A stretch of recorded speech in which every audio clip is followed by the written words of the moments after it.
At my engagement party, my dad rose, toasted, to my daughter, who finally found a man desperate enough. My fiancé began to stand, but I held him back. I walked to the front, opened my laptop, and revealed one document. My dad's business partner dropped his glass. 60 guests stared, shocked. What if the man who built an empire from nothing, the man everyone admired, saw you as nothing more than a prop in his elaborate performance? And what if, at your own engagement party, that performance turned into a brutal public takedown, forcing you to choose between your abuser and telling a truth that would shatter his entire world? Hey everyone, I'm Danielle Upton, 29, and I'm a forensic accountant. Before I dive into this, if this story genuinely speaks to you, please take a moment to like and subscribe. And drop your location and local time in the comments. I love seeing where you're all tuning in from. Now let me take you back to last October, to a night that changed everything. It was the night my father called me a charity case for the very last time. My dad, Richard Upton, built his construction company from absolute zero. I'm talking a beat-up pickup truck, a handshake loan, and 17-hour days that bled into weeks. By the time I was born, Upton and Marsh Construction wasn't just a company, it was an institution in our town. 12 employees, a fleet of trucks, and a reputation that made people stand a little straighter when my father walked into a room. I grew up watching people admire him. He was the quintessential neighborhood barbecue host, the church fundraiser chair, the guy who'd buy a round for everyone at the country club bar, and then, subtle as a brick, remind you about it for months. At home, though? At home, things ran on a completely different set of rules. My father didn't need to hit. He didn't have to raise his voice. He had this tone, this particular cadence, that could make you feel 6 inches tall without ever going above a conversational volume. I was 9 the first time I distinctly remember it. 4th grade. I brought home a report card, straight A's, a glowing teacher's note saying I was a joy to have in class. I laid it on the kitchen counter, like it was Exhibit A in my own defense. He barely even looked at it. Good grades don't mean you're smart, Danielle, he drawled, his voice flat. Teachers hand those out when they feel sorry for a kid. My mom, Linda, was sitting right there, sipping her coffee. She said nothing. That was our system. He cut, she watched, and I bled quietly. But here's what made it so confusing, and this is the part people who haven't lived through it don't understand. My father wasn't always cruel. When I was 12, he taught me to ride a bike in our driveway. And when I finally made it to the end of the street without falling, without wobbling, he just smiled. And he said, "That's my girl." I clung to those 4 words for years. I replayed them in my head when things got bad, like a broken record, trying to find comfort. It wasn't until much later that I realized he'd only said it because the Marshes, our family friends, were over for dinner. I was performing well, and he was taking credit. That's the only version of pride my father ever understood, the kind with an audience. The pattern just got more sophisticated as I got older. College graduation. I finished magna cum laude, an accounting minor in criminal justice. I'd worked 2 jobs just to keep my GPA where it needed to be. My hands were shaking when I walked across that stage. My parents came. My father wore his best suit. And at the dinner afterward, at a steakhouse I couldn't afford, which, of course, he chose, he spent a solid 45 minutes telling my college friends about his company's latest municipal contract. 45 minutes. My friends kept glancing at me. I just kept smiling, the autopilot smile I'd perfected. When the check came, he said, loud enough for the whole table to hear, "Well, Danielle, let's hope that diploma is worth more than the paper it's printed on." Everyone laughed, because that's what you did when Richard Upton made a joke. You laughed.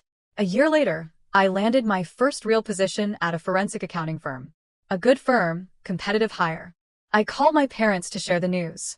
My mother said, "Congratulations." My father got on the line and said, "Let's hope you don't bankrupt them." I laughed. I said, "Thanks, Dad." I hung up. Then I sat in my car in the parking lot for 20 minutes, just staring blankly. And you know what the worst part is? I thought that was normal. When cruelty is the water you swim in, you don't realize you're drowning. You just think that's how the current moves. It wasn't until Nathan that someone finally held up a mirror. It was our 3rd date. I just told a funny story about my father making a speech at my cousin's wedding, where he joked that I was next if anyone would have me. Nathan didn't laugh. He slowly set his fork down and looked at me. "Danielle," he said, his voice quiet but firm, "that's not normal. You know that, right?" I didn't answer. But something inside me, something small, something that would eventually change everything, just cracked open that night. I met Nathan Cole at a joint conference for attorneys and forensic accountants in Baltimore. He was presenting on financial fraud litigation. I was taking notes 3 rows back. He wasn't flashy. He didn't command a room the way my father did. Nathan was the kind of man who listened more than he spoke. And when he did speak, every word landed exactly where it was supposed to. Steady. Grounded. The complete opposite of everything I'd grown up around. We dated for 14 months before I brought him home to meet my parents. I should have known exactly how it would go. My father opened the door, shook Nathan's hand, and within 3 minutes, he turned our living room into an interrogation room. Where did Nathan go to school? What was his salary range? Did he come from money? Nathan answered everything calmly. No defensiveness, no posturing, just honest, direct answers. Then my father leaned back in his chair and said, a little smirk playing on his lips, I hope you're patient, son. My daughter is the kind who needs to be led. The room went absolutely silent. My mother looked down at her hands.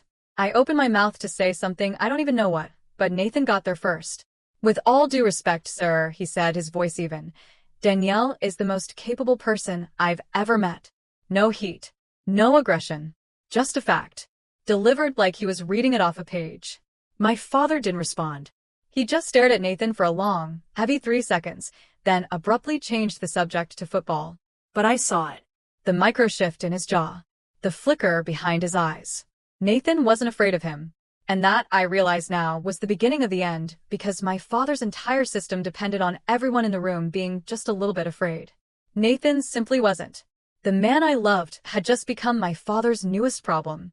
Nathan proposed on a Sunday morning. No ring in a champagne glass, no skywriting. He made me coffee, sat across from me at our kitchen table, and said, I want the rest of my life to look exactly like this. Will you marry me? I said yes before he even finished the sentence. We wanted something small for the engagement party. 15, maybe 20 people. Our friends, a backyard, some wine. Simple. My father, of course, had other plans. He called 2 days after the proposal. I'm handling the party, Danielle. I've already booked the Whitfield. The Whitfield. A huge, opulent venue he used for his corporate events. Valet parking, marble floors, projector screens, and surround sound for presentations.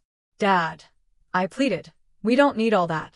Nathan and I were thinking something casual. Casual? He laughed. My daughter's engagement, and you want hot dogs in the backyard? I'm paying for it.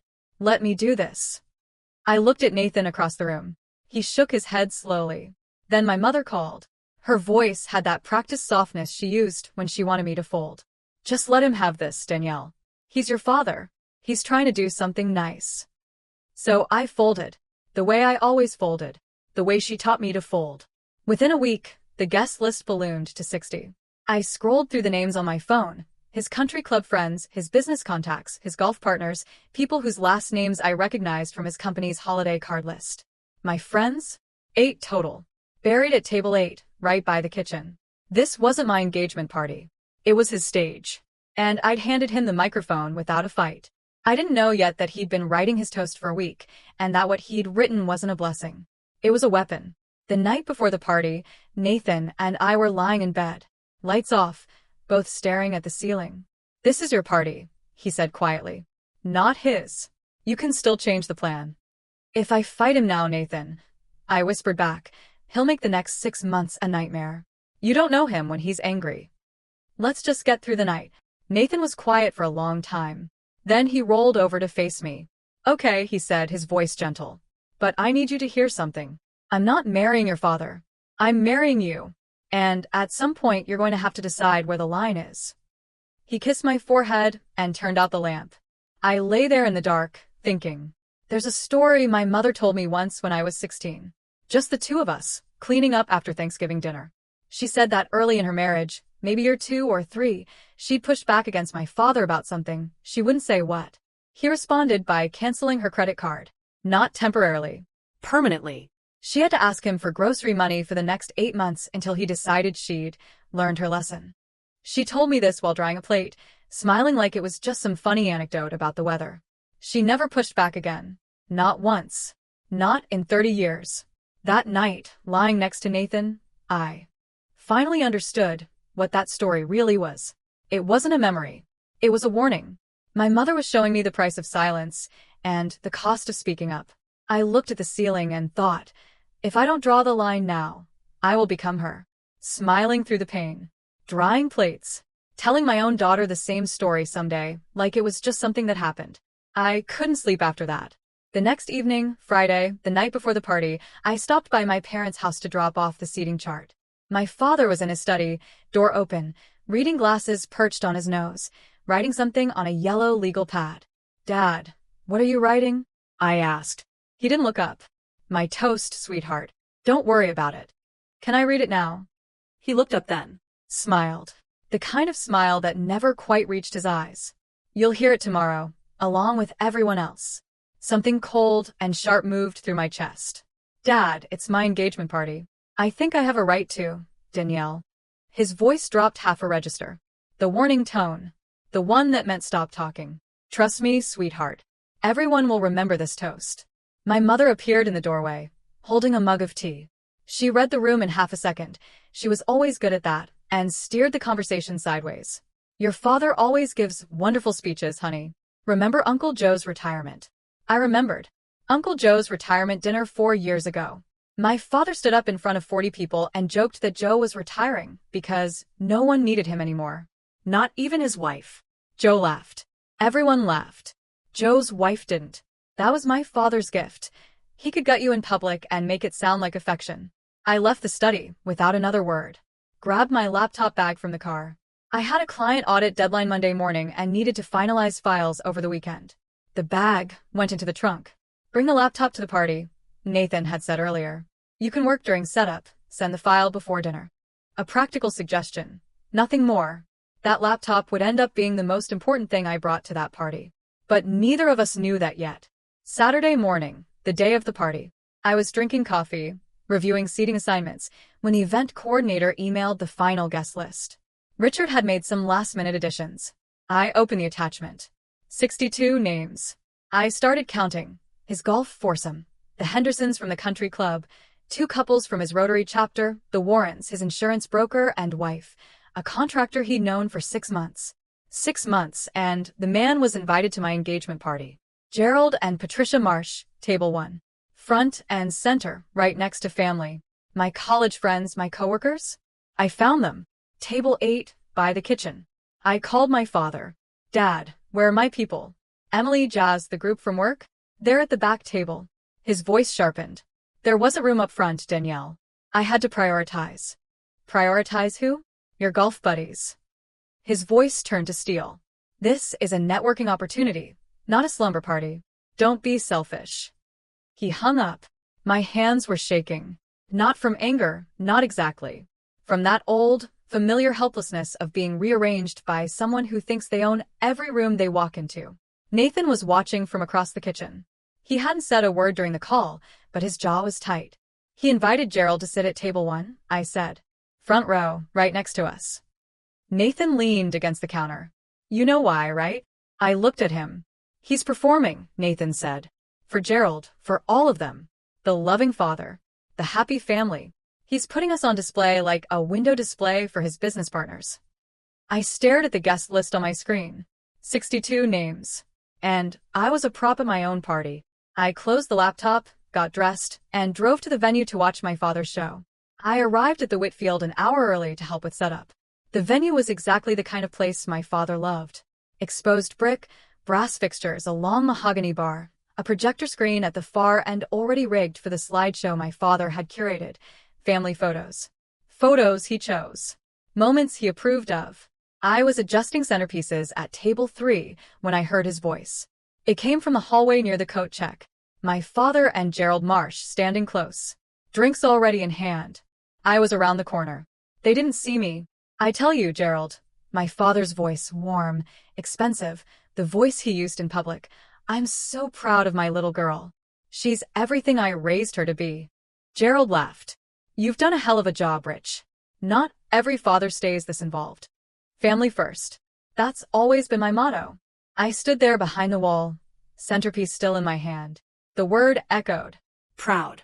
My father had just said he was proud of me. He had never, not once, said that word to my face. Not at graduation. Not when I passed my CPA. Not when I earned my CF certification. Not even once in 29 years. But here in a hallway, to the man whose money he was stealing? That's where the word lived. It was currency, spent where it would buy him something. I set the centerpiece down and walked away quietly. I didn't confront him. I didn't cry. I just filed it where I file everything my father gives me, in the place where pain sits so long it starts to feel like furniture. What I didn't know yet was this. Gerald Marsh, the man standing there calling my father a great dad, had been quietly losing hundreds of thousands of dollars to the man he was toasting. And I had the proof on my laptop, in the trunk of my car. Let me back up. 3 months before the party, I was working late at my firm, deep in a forensic audit for a commercial client. A mid-sized real estate developer, flagged for irregular disbursements. Tedious work, spreadsheets and wire transfers and shell companies layered like Russian dolls. I was tracing a chain of payments through a limited liability company registered in Delaware, as they always are when something's snagged. The LLC had no website, no employees on record, no public filings beyond the bare minimum. But the wire transfers flowing through it were substantial, consistent. I kept pulling the thread. The LLC was linked to a holding company. The holding company shared a registered agent with another entity. And that entity, buried 3 layers down behind enough paperwork to make your eyes bleed, connected back to a name I recognized, Upton and Marsh Construction, LLC. My father's company. I stared at the screen. My coffee went cold. The office was empty. Everyone had left hours ago. The cleaning crew was vacuuming down the hall. My training kicked in before my emotions could. Certified fraud examiners have an obligation. If we uncover evidence of financial fraud during the course of our work, we don't get to look away. It's not optional. It's the job. But this was my father. I saved the files, closed the laptop, drove home, and sat in my car in the driveway for 10 minutes, engine off, hands on the wheel. Then I went inside, opened a new folder on my personal laptop, and named it Project Atlas. Over the next several weeks, I worked on it after hours, alone, tracing every transaction, documenting every discrepancy, building the kind of report I build for clients. Except this time, the subject was the man who raised me. I told no one. Not yet. 2 weeks in, I told Nathan. Not because I wanted to. Because I couldn't carry it alone anymore. I was waking up at 3 a.m., staring at the ceiling, running numbers in my head, second-guessing every entry in that folder. The auditor in me knew what the data showed. The daughter in me kept looking for another explanation. There wasn't one. I sat Nathan down at the kitchen table on a Tuesday night. Showed him the summary. He read it slowly, the way lawyers read everything. Once for content, once for implications. When he finished, he looked up. How much? Hard to say. Without full access, I replied. But based on what I can trace? Significant. Over a decade. He set the papers down. What do you want to do with this? I don't know. He's my father. Nathan nodded. He didn't push. Didn't lecture. Didn't say what any reasonable person would have said, which is, your father is a thief. Instead, he leaned forward and said the thing that mattered most. He's also stealing from a man who trusts him. Gerald's been his partner for 15 years. I looked at the table, the grain in the wood, the ring stain from my coffee mug. Whatever you decide, Nathan said. I'm with you. But don't sit on this too long. Gerald deserves to know. I agreed. My plan was clear. Finish the audit, compile the full report, get through the engagement party. Then, Monday morning, I'd send the report directly to Gerald. Face-to-face, if possible. Clean, professional, no drama, no scene. Just the truth. Delivered the way I deliver it to any client. Bring a laptop to the party, Nathan said a few days later. You've got that Monday deadline anyway. It was a practical suggestion. Reasonable. The kind of thing that made complete sense at the time. My father, of course, had his own plans for that evening, and they changed mine entirely. Saturday evening, 6:30 p.m. The Whitfield looked like a magazine spread. Candles on every table, white orchid arrangements, a string quartet in the corner playing something soft and classical that I couldn't even name. My father had outdone himself. That was the thing about Richard Upton. When he performed flawlessly. Nathan and I arrived together. I was wearing a cream silk dress I bought specifically for tonight. Nathan was in a navy suit, his hand steady on the small of my back as we walked through the double doors. My father met us in the foyer. He was already working the room, champagne in hand, handshake ready. There she is. He opened his arms. There's my beautiful girl. He hugged me, held it for 3 full seconds. His cologne was sharp and expensive. My body went rigid. My father never called me beautiful. Not at prom. Not at graduation. Not in 29 years of living under his roof. But here, in front of the arriving guests, in front of Gerald and Patricia Marsh, who were handing their coats to the attendant, I was suddenly his beautiful girl. I hugged him back, because what else do you do? Gerald shook my hand warmly. Congratulations, Danielle. Your father hasn't stopped talking about this party for weeks. Thank you, Mr. Marsh, I said, a tight smile on my face. I'm glad you're here. And I meant it, though not in the way he thought. Nathan squeezed my hand under the table once we sat down. I leaned into him and whispered, "He's performing." Nathan whispered back, "I know. Just breathe." I looked around the room. 60 faces. Candles flickering. Wine pouring. My father moving from table to table like a candidate working a rally, shaking hands, clapping shoulders, laughing the big laugh. This was his night. Not mine. Not yet. Dinner was served at 7:15. My father had arranged the seating, so he was at the head of our table, table 1, with Gerald and Patricia to his right, my mother to his left, and Nathan and me across from them, like a tribunal. The food was excellent, the wine expensive, and my father was in rare form. Somewhere between the salad course and the entree, he started telling stories. Not about Nathan and me. About me. The greatest hits of Danielle's failures, repackaged as comedy. Did I ever tell you about the time Danielle failed her driving test? 3 times. He held up 3 fingers. Laughter rippled down the table. And the cooking. Oh God, the cooking. She nearly burned the kitchen down making scrambled eggs. Scrambled eggs. More laughter. Then he leaned in conspiratorial, like he was sharing a secret. And her first boyfriend. What was his name, Danielle? Kevin? Kyle? He lasted about 4 months before he ran for the hills. The table laughed. My mother laughed. Even people who didn't know me laughed because my father had that gift. The gift of making cruelties sound like warmth. I smiled. The autopilot smile. The one I'd been practicing since I was 9. Nathan didn't smile. His hand found mine under the table and held it. Across the table, Patricia Marsh tilted her head slightly. She leaned toward my mother and said, softly but not softly enough, "Richard's being a bit hard on her tonight, isn't he?" My mother's answer came instantly, reflexively, the way a trained response always does. "Oh, that's just how he shows love." Patricia looked at me. Our eyes met for half a second. She didn't say anything else, but I could see it. The recognition. The quiet alarm of a woman who knows exactly what she's watching. She told me later. I knew right then. I just didn't know how bad it was about to get.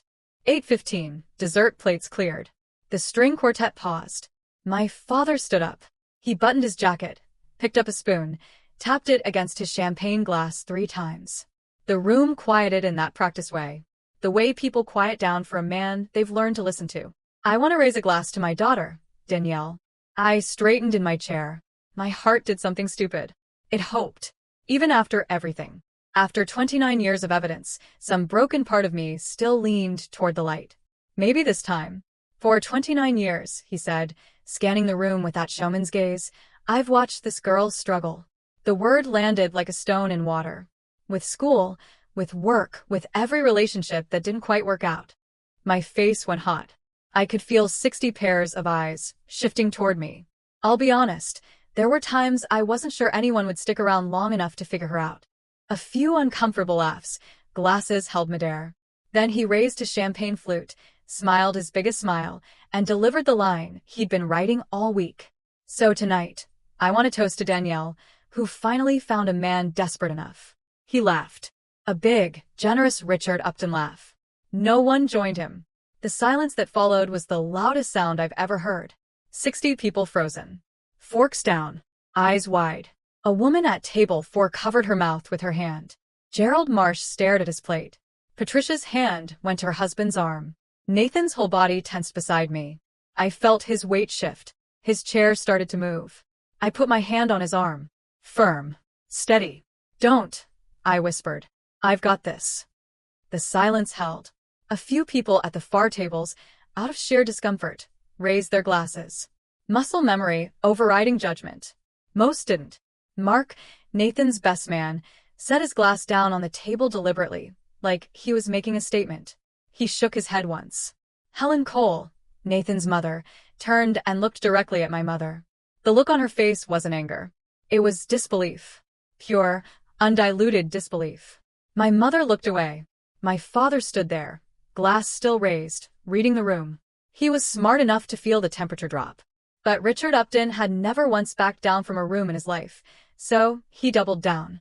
"Oh, come on," he said, grinning wider. "It's a joke. Danielle knows I love her." He turned to me, eyes bright with that manufactured warmth. "Right, sweetheart?" 60 people looked at me. I looked at my father. 5 seconds passed.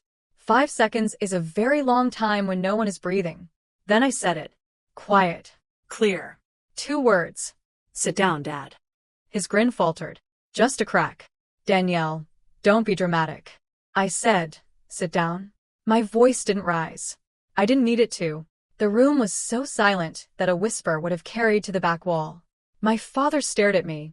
For one horrible, electric second, I thought he was going to argue. His mouth opened, then closed. He looked around, searching for an ally, a laugh, anyone, and found nothing. Just 60 faces, watching him like witnesses. He sat down. It was the first time in my entire life that my father did what I told him to do. I pushed my chair back, stood up, smoothed the front of my dress, and walked, calm, steady, no rush, to the front of the room. I had a laptop in my bag and a file that had been waiting for this moment without either of us knowing it. The walk from table 1 to the front of that room was maybe 30 feet. It felt like a mile. I could feel every set of eyes tracking me, the rustle of napkins, someone clearing their throat, a chair creaking as someone shifted to see better. My laptop bag was under the AV table, near the projection screen. I'd stashed it there during setup, planning to send my Monday file during cocktail hour.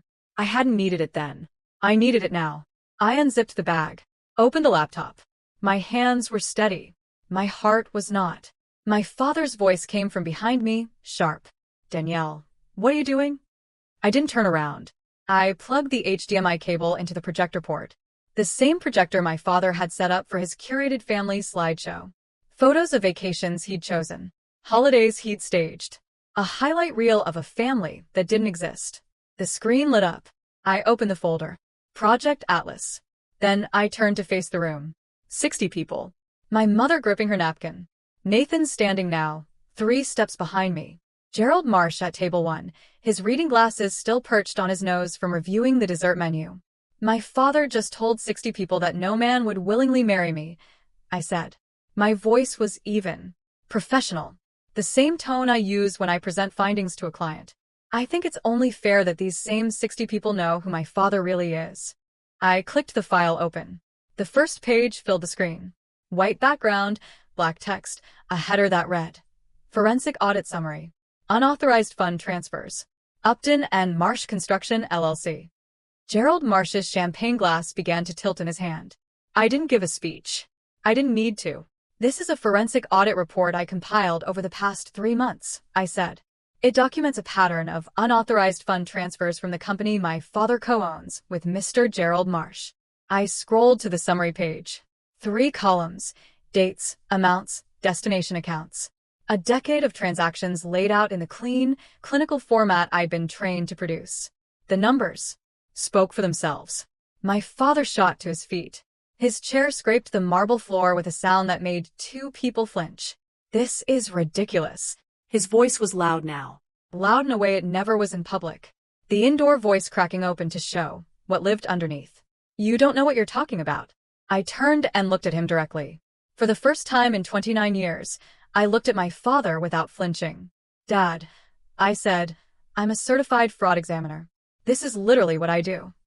The room didn't gasp. It was worse than that. It just absorbed. 60 people processing, at once. I could see it moving across the tables, like weather.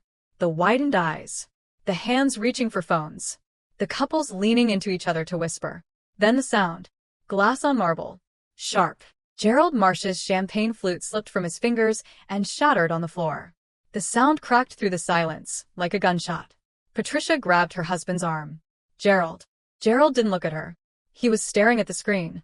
His face had gone gray. The kind of gray that comes when you're watching 15 years of trust dissolve in 15 seconds. Then he looked at my father, and the expression on Gerald Marsh's face. I'll never forget it. It wasn't anger. Not yet. It was the look of a man discovering that his house has been on fire for years, and no one told him. My father moved fast. He always did when the walls closed in. He stepped toward Gerald, both palms up, the peacemaker's pose. Gerald, listen to me. She's lying. She's angry. I made a joke she didn't like, and now she's making things up to humiliate me. Gerald raised one hand. Didn't stand. Didn't shout. Just one hand, palm out. The way you stop traffic. Don't. One word. But his voice shook, and that single tremor carried more weight than anything my father had said all night. Gerald reached into his jacket pocket and pulled out his phone. He dialed a number right there at table 1, in front of every person in that room. His voice was low, but clear enough for the tables nearby to hear. Ray, it's Gerald. I need you in the office Monday morning. First thing. It's about the partnership. He hung up, set the phone on the table. Didn't look at my father again. Richard spun toward my mother. His composure was cracking now, visibly, in real time like ice under weight. Linda, tell them she's lost her mind. Tell them. My mother sat, perfectly still. Her hands were folded on the table. Her eyes were on her plate. She said nothing. The same silence she'd given me for 29 years. She finally gave it to him. And for the first time, her silence wasn't protection. It was permission. Chairs began scraping. Guests at the far table stood quietly, reaching for coats and purses. No dramatic exits, just the slow, unmistakable withdrawal of people who no longer wanted to be in the room. Nathan stepped up beside me. He didn't say a word, just placed his hand gently between my shoulder blades. Then a voice came from table 2. Helen Cole, Nathan's mother, stood up. She walked over to me, took both my hands in hers and said, I'm proud of you, sweetheart. 4 words. The exact 4 words I'd been waiting to hear from my father my entire life. They came from someone else's mother, and that somehow made them mean even more. Gerald stood up slowly. He steadied himself with one hand on the table. Not because he was weak, but because he was holding himself together. He walked to my father. The 2 men stood face to face in front of 60, no, maybe 50 now, some had already slipped out, witnesses. 15 years, Rich. Gerald's voice was quiet, controlled. The voice of a man choosing his words because he knows a room full of people will remember every one of them. 15 years I trusted you. My father started talking fast. Gerald, let me explain. There's context here. The transfers were, it's a restructuring. My accountant advised. Your accountant. Gerald almost laughed. Almost. Your daughter is a forensic accountant, Richard. And she just showed me what your accountant was hiding. My father opened his mouth. Nothing came out. Gerald adjusted his jacket, straightened his tie. Then he said quietly and precisely, my lawyer will be in touch Monday morning. Don't call me. Don't come to the office. Don't contact me. He turned to Patricia. She was already standing, coat over her arm. Ready. They'd been married 35 years. She knew when it was time to go. But Patricia stopped. She walked to me, took my hand, and squeezed it. Thank you for telling the truth, Danielle. I know what it cost you. I nodded. My throat was too tight to speak. The Marshes walked out through the double doors. The room watched them go. No one tried to stop them. No one said goodbye to Richard. My father stood alone in the center of the room. The projector was still glowing behind him, casting the audit summary across his back like a shadow he couldn't shake. One by one, tables emptied. Coats collected. Cars started in the parking lot. Not a single person stopped to shake his hand on the way out. By 9 p.m., the room was nearly empty. The string quartet had packed up 20 minutes ago. The wait staff moved silently between tables, clearing plates from a dinner no one had finished. My mother sat at table 1. Same seat, same posture. She hadn't moved in 45 minutes. My father stood by the bar, jacket off, tie loose. He was holding a glass of whiskey he hadn't drunk. I closed my laptop, unplugged the HDMI cable, slid the laptop into my bag. My hands were trembling now. Not during but after. The adrenaline was leaving, and what it left behind was something heavier. I walked to the center of the room. My father looked at me. His eyes were red. I don't know if it was rage or something deeper. Maybe both. You just destroyed your own father, he said, his voice hoarse. I held his gaze. No, Dad. You destroyed yourself. I just stopped covering for you. Over a joke? You did this over a joke. This isn't about the toast, and you know it. He turned to my mother. Last card. Final play. Linda, you're going to let her do this to me? My mother looked up from the table. And for the first time in 30 years of marriage, in a lifetime of practiced silence, she spoke. You did this, Richard. Not her. 7 words. Quiet. Almost gentle. But they landed like a door closing. My father's face did something I'd never seen before. It crumbled. Not into tears, my father didn't cry, but into a kind of blankness. The look of a man who has run out of people to blame. I picked up my bag. Nathan was by the door, holding my coat. Goodbye, Dad, I said. He didn't respond. I walked out of the Whitfield with my hand in Nathan's. The November air was sharp and clean. I breathed it in deep, full, like I'd been underwater for 29 years and had just broken the surface. My hands were still shaking. This wasn't victory. This was grief, wearing a different coat. But it was done. Monday came fast.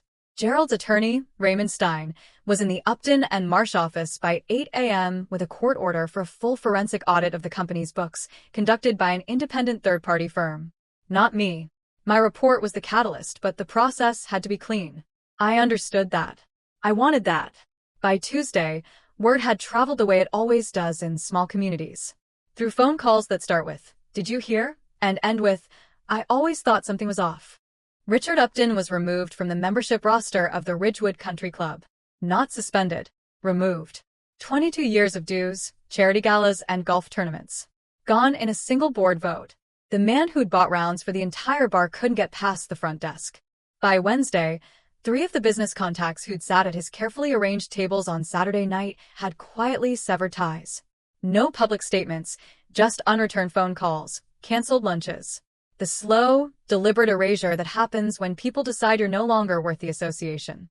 The news didn't make the paper. It didn't need to. In a community that size, the party itself was the headline. 60 witnesses. That's 60 versions of the story, spreading outward like ripples. My father called me 11 times that week. I didn't pick up. Not once. The 12th call went to voicemail. I listened to it once. "Danielle, you need to fix this. Call me back now." Still giving orders. Even now. I deleted the voicemail and set my phone on the counter, screen down. Nathan was making dinner. He looked over at me but didn't ask who called. He didn't need to. The man who controlled every room he walked into couldn't get his own daughter to answer the phone. And for the first time in my life, that silence was mine to give, not his to take. The independent audit took 6 weeks. When the final report came in, it confirmed everything in my file, and then some. $837,000. That was the total siphoned through Shell LLCs over a 10-year period. Monthly transfers small enough to avoid triggering automatic flags. Large enough to fund a lifestyle that wasn't Richard Upton's to fund. The lake house. The boat. The country club membership he no longer had. Gerald filed a civil lawsuit in January. Breach of fiduciary duty, fraud, conversion of partnership assets. His attorney told Nathan, off the record, attorney to attorney, that a criminal referral to the district attorney's office was under consideration. My father hired a defense lawyer, a good one, but good lawyers cost money, and my father's liquid assets were frozen pending the outcome of the civil case. He burned through his personal savings in the first 2 months. By March, Upton and Marsh construction was suspended, operations halted, contracts voided. The 12 employees my father used to brag about were collecting unemployment. Then the lake house went up for sale. I saw the listing online. The same house where my father hosted 4th of July barbecues, where he held court on the back deck with a beer in his hand, telling everyone within earshot how he'd built everything from nothing. Turns out a lot of that everything belonged to Gerald. Nathan showed me the listing one evening. I looked at it for 10 seconds, then closed the tab. "You okay?" he asked. "I didn't do this to him," I said. "He did this to himself." Nathan nodded. "I know. But it still doesn't feel good." "It's not supposed to," I replied. "Justice isn't supposed to feel like celebration. It's supposed to feel like the weight of a door finally closing. Heavy, final, and necessary. But the heaviest moment was still coming. And it arrived 2 weeks later through a phone call I wasn't expecting. My mother called on a Sunday afternoon. I almost didn't answer, but something made me pick up. Maybe instinct. Maybe hope. Maybe just the fact that she'd never called me on a Sunday before. Sundays were Richard's day. Football and silence. Danielle. Her voice was different, smaller, but somehow clearer, like she'd finally taken something heavy off her chest. Hi, Mom. A long pause. I could hear her breathing. Then, I should have said something 30 years ago. I'm sorry. I closed my eyes, leaned against the kitchen counter. The words I'd waited my entire life to hear. And they came wrapped in 30 years of regret. I saw what he did to you, she continued. Every time. And I told myself it was his way of caring. That's what I told myself, Danielle. Because the alternative, admitting I'd let my daughter be hurt by her own father, was too much. Mom, I started, but she cut me off. Let me finish. Please. Her voice cracked. What you did at that party. Standing up like that. I've never been that brave. Not once in my life. And watching you, it broke something open in me. I didn't say it's okay because it wasn't. Not yet. Maybe not for a long time. What I said was, I love you, Mom. But love isn't enough. Not anymore. I need you to show me. She was quiet. Then, I started seeing someone. A therapist. Last week was my first session. I pressed my hand to my mouth. My eyes burned. That's a good start, Mom. We talked for 20 more minutes. Carefully. The way you walk across thin ice, aware of every step, aware it could crack. But moving forward. 2 days later, I received a text from my father. Just one. The last communication I'd ever get from Richard Upton. You chose a stranger over your own blood. I read it twice.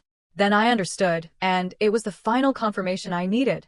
Gerald Marsh, his partner of 15 years, his friend, the man whose money he stole. My father still called him a stranger. Richard Upton didn't know what trust was. He only understood control. And when control was gone, he had nothing left. I deleted the text and I didn't look back.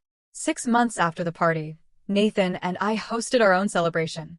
Not at the Whitfield. Not at any venue. In Nathan's parents' backyard. 15 people. String lights from the hardware store. Burgers on the grill. A Bluetooth speaker playing a playlist Nathan and I had made together on a lazy Sunday morning. No projector. No slideshow. No seating chart. My friends Emily, Jasmine, the crew from work, sat on lawn chairs and drank beer from cans. Nathan's mom, Helen, brought her famous lemon bars. Mark gave a toast that was 3 sentences long and made everyone laugh. Real laughter. The kind that comes from the belly, not from obligation. My mother came. She arrived early, carrying a dish she'd made herself, something she hadn't done in years, because my father always ordered catering. She was quieter than usual, careful with her words, but she was there. Present. Trying. My father was not invited. Halfway through the evening, the doorbell rang. A delivery. Flowers. A massive arrangement of white peonies with a card. I opened it. To Danielle, the most honest person I've ever known. Congratulations. Gerald and Patricia Marsh. I stood in the doorway holding that card for a long time. Nathan came up behind me. You okay? Yeah, I said, my voice thick. I spent 29 years trying to earn one word from my father. And here's Gerald Marsh giving me something my dad never could. Nathan put his arm around me. Some people build, some people take. You can't change which one your father chose to be. I pressed my face into his shoulder, and I cried. The first time since the party. Real, messy, ugly tears. Not because I was sad exactly, but because something that had been locked tight for 29 years had finally opened, and everything inside needed somewhere to go. 15 people who actually wanted to be there. That's all I ever needed. People ask me if I regret it. The answer is complicated. I regret it every single day, but not for the reason you might think. I don't regret the truth. I don't regret standing up. I regret that my father put me in a position where I had to choose between loyalty and honesty. That choice should never have been mine to make. Let me be clear about something. I didn't project that document to get revenge. I didn't walk up there with a plan. My plan was Monday morning. Clean, professional, private. But when my father stood in front of every person I loved and told them I was worthless, when he turned my engagement party into one last performance where he was the star and I was the punchline, something shifted. Not anger, something deeper. The realization that if I sat down and swallowed this, I would swallow everything forever. I was tired of swallowing. The truth is, I'd been silent about 2 things: how my father treated me and what my father had done to Gerald. And in that moment, I understood that the silence was the same. The silence about the abuse and the silence about the fraud came from the same place. Fear. Fear of losing a father who was never really mine to begin with. Silence isn't loyalty. Silence is complicity. I learned that at a dinner party, while watching my mother fold her napkin and smile. If you're listening to this and something about it feels familiar, if you know what it's like to sit at a table and shrink yourself so someone else can feel big, I'm not going to tell you what to do. That's not my place. But I will tell you this. Setting a boundary with your family doesn't mean you don't love them. It means you love yourself enough to say, I won't accept this anymore. And sometimes that's the bravest sentence a person can speak. Here's where I am now. Nathan and I are getting married next month. Small ceremony, 30 guests. Every single one of them chosen by us. No one volunteered to take over the planning. No one needed to. My mother is still in therapy. We talk once a week, sometimes twice. It's careful, those conversations like learning to walk again after a long time in a wheelchair. She's not the mother I needed when I was 9, but she's trying to be the mother I need now, and I'm learning to let her. Gerald's civil case is moving through the courts. I don't follow the details. I gave my deposition last month. Professional, fact-based, no emotion. Just the numbers. The numbers are enough. Richard sold the lake house. I heard through a cousin that he's renting an apartment on the east side of town. Alone. Linda moved in with her sister in February. My father hasn't contacted me since that text message. I don't expect him to. The man who spent 29 years controlling every conversation finally ran into one he couldn't manage. I'm not a hero. I want you to know that. I'm not some warrior who planned the perfect takedown. I'm a woman who got pushed too far on the wrong night and happened to have the evidence to push back. That's the whole story. Some days I wake up and miss my father. Not the real one. The one I invented. The version who taught me to ride a bike and meant it. The version who said proud and wasn't performing. That father never existed. But the grief is real. If you're watching this and you know what it's like to mourn someone who's still alive, I see you. And I hope you know you're allowed to grieve and move forward at the same time. I'm not a hero. I'm just someone who finally told the truth. And the truth, it turns out, was enough. If Danielle's story stayed with you, drop a comment. Have you ever had to choose between loyalty and truth? Or just type I choose me? That's enough. If this is your first time here, hit subscribe. I share stories like this every week. Real people, real moments, real boundaries. There's another one waiting for you in the description. I think you'll feel it. I'll see you there.